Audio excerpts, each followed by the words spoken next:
been shared. Senator Omogeni. Yes. Thank you, Mr. Speaker. Mr. Speaker, I'm rising to support the motion that is on the floor by my good friend, Senator Mwenda Gataya. And unlike those who have not seen it, Mr. Speaker, I've had the benefit of going through the reasons that guided the committee in rejecting this report, and I fully support Mr. Speaker. Mr. Speaker, if you go through the report, the CS, with tremendous respect to him, is purporting to bring regulations before this House for adoption, basing public participation that was held more than 7 years ago. And I mean, how unserious can a cabinet minister holding office in the Republic of Kenya be, Mr. Speaker, doing public participation 7 years ago, and then you bring a report for adoption, the regulations, not the report. You bring the regulations to the Senate of the Republic of Kenya 7 years after public participation. Honorable members, can we reduce on the consultation and listen to Senator Omogeni, please? Yes. And so, Mr. Speaker, there are very good reasons. If you read through this report, through the report of the committee, there are very valid reasons, Madam Speaker, why they have proposed that we should reject these regulations. And Mr. Speaker, I'm happy that the majority leader for once has agreed that this House is not a conveyor belt for the executive. Mr. Speaker, because what is out of order? I've just restated what he said, maybe in a lawyer's language. Senator Majority Leader, what's the point of order? Senator Omogeni, please. Mr. Speaker, he's even making it worse when you say you use the lawyer's language, because it means then it's, Mr. Speaker, either that lawyers, anyway, I don't want to get to the, let me get to the substance of what you said, which I don't agree with. You said that for once has agreed, Mr. Speaker, that, sorry, Madam Speaker, my apologies. Did you hear Senator Omogeni impute improper motive on me as a majority leader, Mr. Speaker, by alleging, Madam Speaker, that for once the majority leader has accepted that Parliament is not a conveyor belt? I thought on every afternoon, Madam Speaker, we debate matters of this House and vote as a House, my position on any matter notwithstanding. Therefore, it's completely unfair, and he's imputing improper motive on my part, Madam Speaker, claiming that I turned the business of this House into a conveyor belt. Is he in order, Madam Speaker? You have imputed an improper Speaker, motive. What is imputing the wrong motive? What I've stated is actually on record. If we go through the answer, you could see. What is on record? Yeah, what I said, Madam Speaker, and I'm doing this building up on the submissions. Senator Omogeni, what is on record and on which record? Yes. Senator Sifuna, please. Let the chair respond to this. Madam Speaker, yesterday we were. No, Senator Omogeni. So what have I done that is out of order? No, what he has said you have imputed an improper motive. We can bring a dictionary by saying that for once, that he said for once, can I have a dictionary? We look at, he has considered. Senator Omogeni, if you listen to me, then you will. It's not about the dictionary. We are not doing the analysis.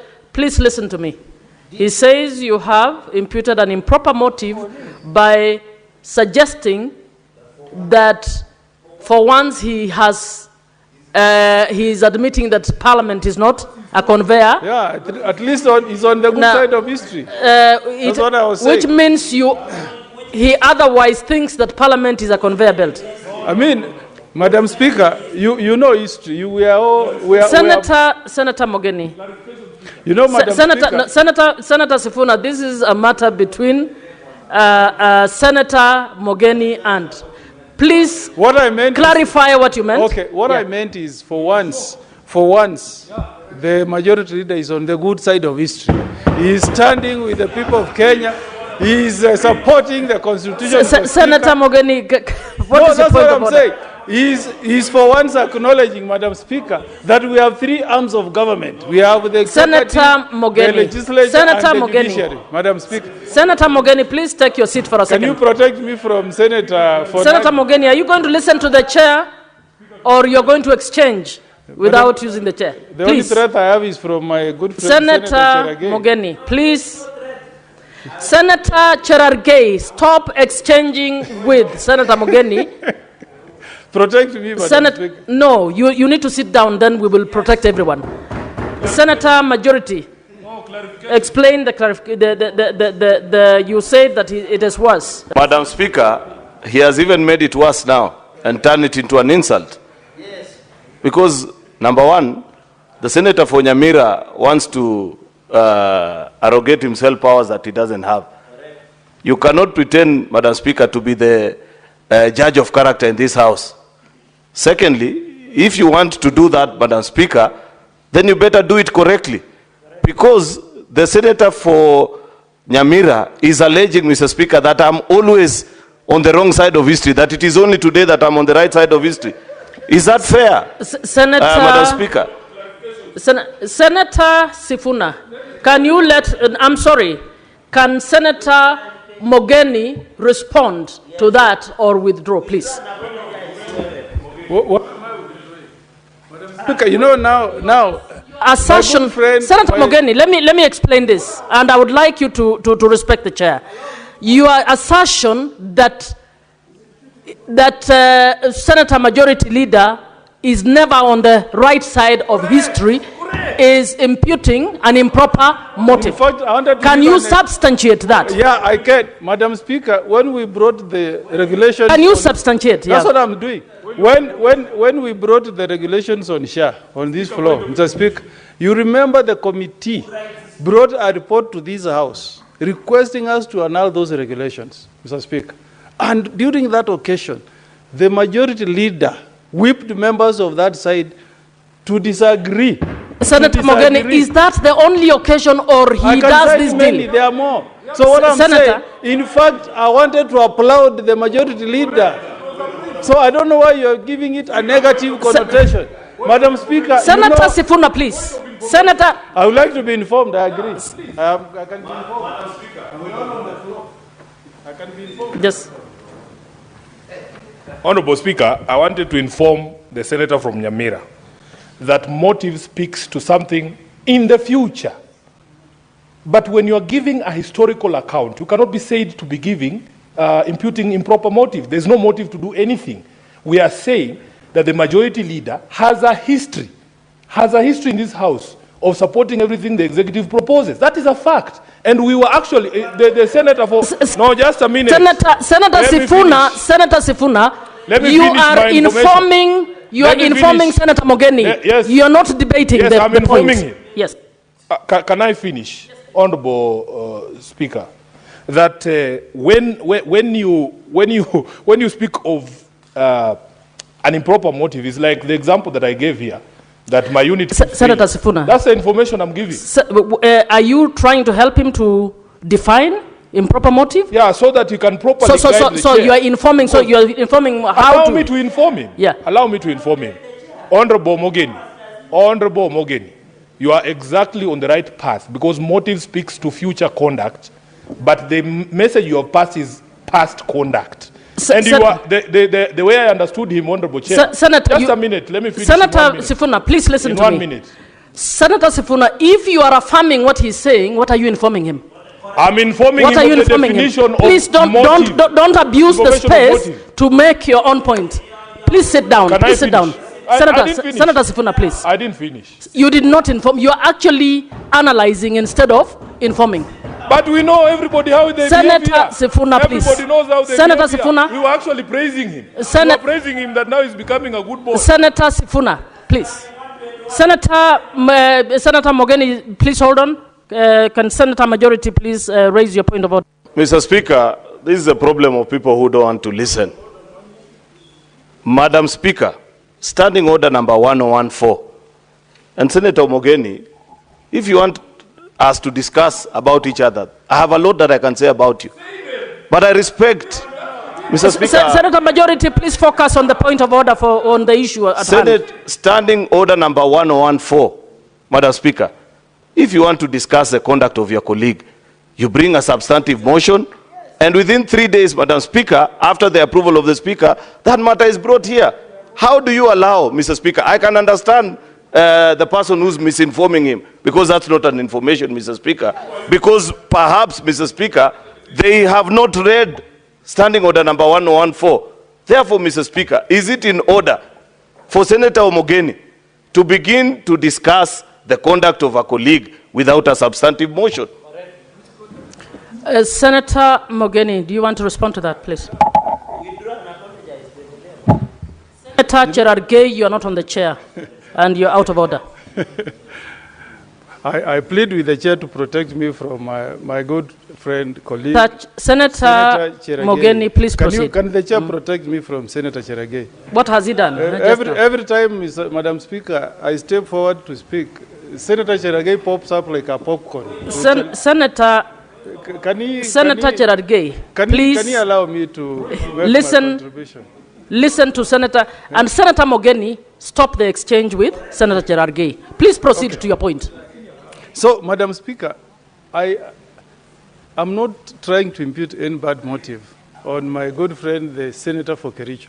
The point I was building, Madam Speaker, is that I agree with his submission this afternoon, Madam Speaker, that we should not behave like we are a conveyor belt for the executive, Madam Speaker. And I don't think there is anything out of order. He did state, Madam Speaker, that there is nothing wrong in disagreeing with a proposal that has come to the floor Senator from Mogeni, the executive. Senator Mogeni, your point was not put the way you're putting it now. Is it okay now? If it is okay now, you'll have to withdraw. You'll have to withdraw. Senator Mogeni, please listen to me. You'll have to withdraw the manner in which, because you imputed that this is the only time the senator, the majority is, yeah. So please, let's make progress on this. You know, Madam Speaker, it gets very difficult. You know, you are from my party, ODM. We come here to... Senator, the chair is presiding for the House, so what not for a party. What am I withdrawing? So that I can address my mind and withdraw. Where have I gone? Imputing an improper motive on a colleague. Please do that. I apologize if I've imputed improper motive to my colleague. Thank you, Senator, and proceed with your point. So the point I was making, Madam Speaker, is that in this House, Madam Speaker, we should not always agree with the position of the executive, Madam Speaker. And we have made mistakes before. I was making reference to the share regulations, Mr. Speaker, Madam Speaker, that we got a report, a reasoned report from the committee of chaired, I believe that was by Mwenda Gataya, Madam Speaker. And because some of us thought that we were going to offend the executive, people were whipped to disagree with the report of that committee. And Madam Speaker, you know the suffering Kenyans have gone through. Because those regulations were not well thought out, they did not undergo a qualitative public participation, Madam Speaker. So when we are discussing Senator these Cherargei, things... what is your point of order? Can you... Madam Speaker, I rise under Standing Order 105 on accuracy of facts. When he says Kenyans have suffered courtesy of share regulations, does he have a facts that can prove? Senator Cherargei, I rule that as a frivolous point of order. It's not frivolous, please sit down. Speaker. Senator Mogeni, please proceed. It's not frivolous. I have not even... I have ruled. Senator Cherargei, please sit down. Senator, please sit down. Let Senator Mogeni proceed. You know, Madam Speaker, have you heard what he has said? He has said that it seems like ODM Cherargei, withdraw what you have just said. Let him withdraw. He has said that it seems ODM is running the House. Senator Cherargei, can you withdraw your suggestion that the House is being run by ODM? But then it was not Senator Cherargei, can you withdraw? I heard that very well. Madam Speaker, I withdraw only when the answer is produced. Senator Cherargei, can you withdraw? I have ears, I heard it myself. Madam Speaker, with all respect, I want to see the answer because I never said. Senator Cherargei, I had that as the speaker, and I am directing that you withdraw that Mr. Speaker, directive. Madam Speaker, Madam Speaker, I withdraw and apologize, but my point has been made. Thank you. But my point has been made. So, Madam Speaker, the point I was making, Madam Speaker, is that we were not elected in this House, Madam Speaker, to take and accept everything that comes from the executive, Madam Speaker. And I'm giving you a very clear example on the sufferings. Senator Cherargei, this is the last time I'm warning you. If you keep disrupting the House, I will actually throw you out.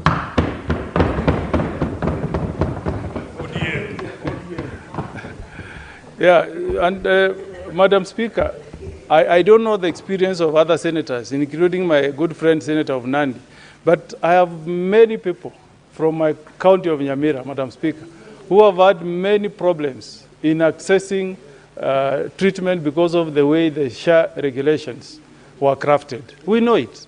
And Madam Speaker, I'm saying this with a heavy heart because I came here to fight for the people who elected me, Madam Speaker. And there is nobody, including the Senator for Nandi, who is happy when you see Kenyans who are vulnerable, who don't have the financial resources, going to hospitals and they cannot access treatment, Madam Speaker. Senator Cherargei, what's your point of order? How many times can you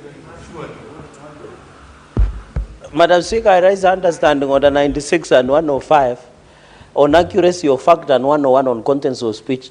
For Senator Omogeni, is it in order to state that I'm happy that when the vulnerable and Kenyans are suffering, the issue of SHA is working in Nandi? Is it in order to cast aspersions, Mr. Speaker? When did he? Can you? Madam Speaker, he has mentioned me severally. Even you can check in answer. And mention you in what context? In bad light by saying I'm happy that when Kenyans are suffering. Me, I'm like an altar boy, Madam Speaker.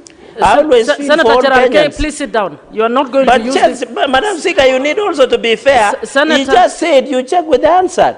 He just said. Senator Cherargei, please sit down so that Senator Omogeni can actually respond to the issues you're raising. Yeah. I have asked Senator Omogeni to respond to your point of order, and you're arguing with me.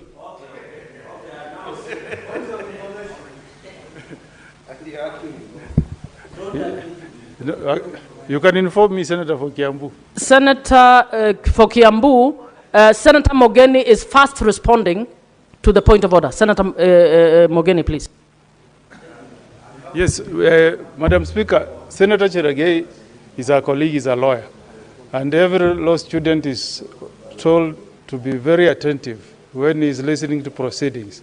I said, I don't think Senator Cherargei will be happy to see people suffering when they don't access. That's what I said. So is that imputing a bad motive? I said it in a very positive note. Senator Cherargei, it has been clarified what you That's what I said. think is And not Madam what was Speaker, said. So proceed. Now, what is your... take note, Madam Speaker, that he has interrupted my debate 3 times. May Senator you also be Omogeni, attentive? I am actually watching, so I'll leave that to the chair. Thank you. Thank you, Senator Thangwa, you may inform Senator Omogeni. I wanted to inform Senator Omogeni that since the CS for Health, Aden Duale, banned the use of OTPs at the hospitals, SHA is not working. Reason, they say they want to use the biometric. But the doctors in every hospital, they're saying they have not been trained on how to use biometrics. So I wanted to tell you, you are right. You wouldn't want him, you believe you wouldn't want Kenyans to suffer when SHA is not working. And it is not working everywhere in the country. And I would want him to go to any hospital today. Senator Thangwa, you are informing him not using the opportunity to debate. So I'm not debating. That's how I talk, Madam Speaker. That's how I inform. I can also inform you like that. I come from Kiambu. That's how I talk, Madam Speaker. Senator, you have made your information. It is a message. It is not the tone, it's the message, Madam Speaker. Senator Thangwa, you have done the information. That's what I'm saying. He Senator Mogeni. He is informed. Clarification, Speaker. So, clarification, Speaker. Just a small clarification. Senator Sifuna. Speaker, I just wanted you to guide the House on how many times somebody can rise on a point of order when somebody is standing on the floor, and whether it is possible that there's only one person, only one senator who knows when everybody is out of order, so that they are just the ones hogging points of order, Honorable Speaker. Guide us there. Can I raise multiple frivolous points of order without you taking any action on me? And can I be the only senator who sees when people are out of order? Just clarify that. Yes, Senator. Madam Speaker, I'd also wish to find out from you whether it is allowed when other colleagues are speaking for somebody to shout and distract the colleague who's on the floor, because it cannot be just one particular senator that every time when colleagues are speaking, they are shouting, they are stamping their feet. Mr. Speaker, can you help this House understand, because that is completely disorderly. Senator Sifuna and Senator Majority Leader. You are speaking to the issue of disruption of debate. And to all members, as the chair, we will actually recognize frivolous points of order. We are again I'm cautioning that while you are in the House, you have no permission to speak while you've not been given the opportunity to speak. So those who are speaking cross to each other, please, you stand the danger of being thrown out of the House. So we will call, including you, Cherargei. So I'm calling on all of you. This is an important debate. I suggest that you listen to every person who is contributing in silence, and that the chair is not blind to the fact that she can recognize frivolous point of orders.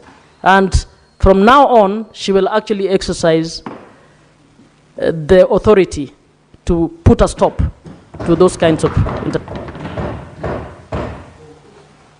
Senator Mogeni? Yep. Yeah, in fact, now that Senator Cherargei has... Senator Mogeni, please proceed on your point. Don't discuss Senator Cherargei. No, I'm not... Don't, please. Madam Speaker, I'm not stopped from making reference to a point that has been drawn to my attention by my colleague. I'm happy, Madam Speaker, that Senator Cherargei has drawn my attention to the importance of me as Senator of Nyamira tabling before this House, Madam Speaker, cases of Kenyans who are residents of Nyamira who have been unable to access SHA treatment in hospitals. And Madam Speaker, I undertake as the Senator of Nyamira that I'll come with those documents with the names of people from Nyamira who have not been able to access treatment in hospitals because SHA is not working. Madam Speaker, now... Do you want to be informed by Senator Halwade? Okay, bullfighter. Thank you, Madam Speaker, and thank you, Senator Omogeni, for allowing me to inform you. I'll also help you when you're presenting those names. I'll bring you the registration certificate of St. Mary's Hospital, Mumias, which was founded in 1932, where Senator Sifuna was born. It has always functioned until SHA came. 3 weeks ago, Madam Speaker, the hospital closed down because their claims were not being honored. I'll bring you that certificate so that you help us to stop the suffering of the people of Mumias and Kakamega because of the closure of St. Mary's Hospital, thanks to the poor funding model of SHA. SHA will not succeed until the funding model is properly addressed. You have duly informed. Senator Mogeni. Yeah. So, Madam Speaker, the intervention by Senator Cherargei was very useful. Senator Mogeni, proceed. Yeah. No, I have refused the point of clarification. Yes. Thank you, Madam Speaker.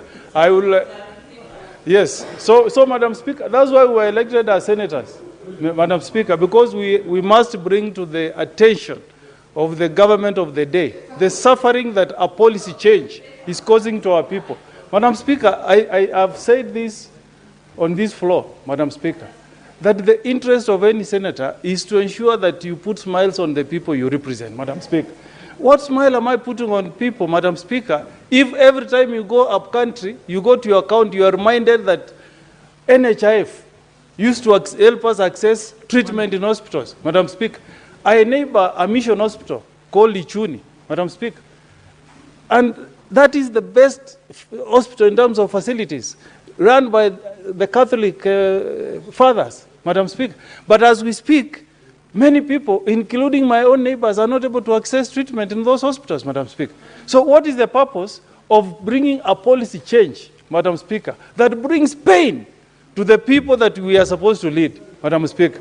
So I want to state on this floor that if you challenge us, Madam Speaker, to table the documents, I'll come even with a box of evidence to show you the kind of suffering Kenyans are going through. And when I was making reference to regulations, Madam Speaker, and building the point, Madam Speaker, that when I went to school, I was taught about a theory called cognitive, if I have not forgotten, cognitive theory, which says once you attain 12 years, you will never think the same. So even a cabinet secretary should know, or the executive should know, that when they propose a law, Madam Speaker, to the floor, the 68 senators don't have to think the same, Madam Speaker. You remember we made proposals to amend the housing levy. Very progressive proposals.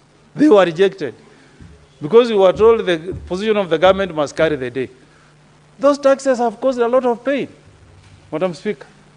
They have caused a lot of pain. That policy change remains very unpopular in this country, Madam Speaker, the housing levy. Because even the policemen, everybody is complaining. The pay slip has shrinked, Madam Speaker. Because as legislators, we are not given time to assist the executive to moderate some of these laws, Madam Speaker. Because that's why we are here, Madam Speaker. We are here so that when the government proposes a law, if it is oppressive to Kenyans, we moderate it, Madam Speaker. So I salute the spirit I've seen this afternoon, Madam Speaker, where we are closing ranks, Madam Speaker, to reject these regulations, Madam Speaker. Because a cabinet secretary cannot pick regulations where public participation was done 7 years ago. And then you say, now I'm gazetting these regulations and they must take effect. Madam Speaker, on the issue of public participation, the committee is telling us here, Madam Speaker, that there was no meaningful public participation. And I want to tell this House, Madam Speaker, that in some countries, public participation means that you vote on a proposed legislation. Madam Speaker, if you go to Switzerland, any proposed law, okay, like what we are just discussing, you want to deny Kenyans the right of using NHIF to share. Madam Speaker, you take that to a vote. That's what they call public participation. Our constitution has it there that there must be public participation, Madam Speaker. Next time we enact a law, Madam Speaker, let us make it very clear, Madam Speaker, that for any change in a policy that is as drastic as what I've seen in SHA or in housing levy, the people must vote on it. That's what we call public participation, Madam Speaker. If you go to Australia, Madam Speaker, any change in policy must have the approval of the people. Even proposing that a bar should close past 9, you take it to the people and they vote, Madam Speaker. In London, Madam Speaker, before you even cut a tree to affect the environment, the fresh air, in an area, you go to the people and they pass that policy in a vote, Madam Speaker. For the Australians to allow same-sex marriage, just changing the law to say a man can marry another man, They had to go to a referendum. It passed narrowly by 52%. They did not say that we just go and ask people here and there. No. The people had to vote on it. That's what we call meaningful public participation, Madam Speaker. Because what is the purpose of taking a law to the people? They tell you they don't disagree, Madam Speaker, but we still go ahead and enact it. Because we are exercising delegated power on behalf of the people who elected us to this House, Madam Speaker. That's why, Madam Speaker, when this the report of delegated committee tells us that there was no meaningful public participation, I fully agree with it, Madam Speaker. And that is what is guiding me this afternoon, Madam Speaker, in stating that I agree fully with the Committee on Delegated Legislation that we should reject these regulations, Madam Speaker. And, Madam Speaker, at times, we want to make it so hard for people who are coming to be investors in this country, Madam Speaker. Why are countries like Dubai ahead of us? It's because they have made it easy for people to do business. They have made it easy, Madam Speaker, for people to move to Dubai and build homes. But in this country, we are just thinking about regulations, regulations. How are we going to attract investors, Madam Speaker, if every day you want to put roadblocks? How? We cannot be competitive, Madam Speaker. It's 4 hours away between here and Dubai. In 1970, Dubai was a useless, not useless, it was a struggling third world country, a desert like us. But because of the policies, the regulations that they put in place that are very attractive, they tell you this thing you call a tax, they say we will make your life comfortable. We will not overburden you in terms of the tax you pay. That's why even as a country, Madam Speaker, let us re-examine our taxation policy, Madam Speaker. Because if you overtax investors, they will go to other jurisdictions. They will go to Rwanda and look at the tax regime. If they find it more attractive, more accommodative, they will move there. And who suffers at the end of the day is us, Madam Speaker. And it's the people who come to invest who will provide employment to the many youths who are out there, who are jobless, Madam Speaker.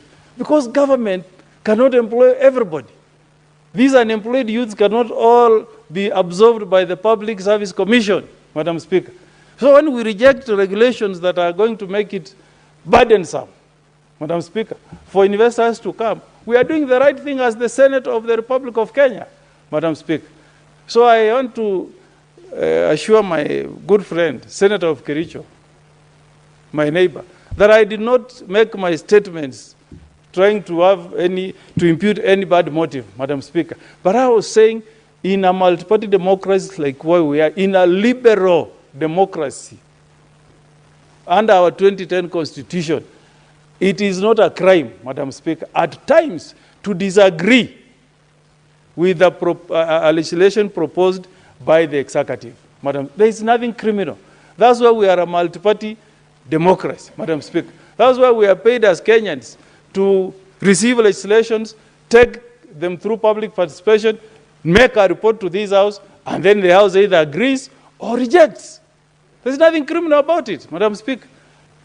And you know that those who are before us have made mistakes. The people who are here in this House passed Section 2A in 1982. But later on they realized it was a mistake. Yes, let's learn from history. Senator Thangwa.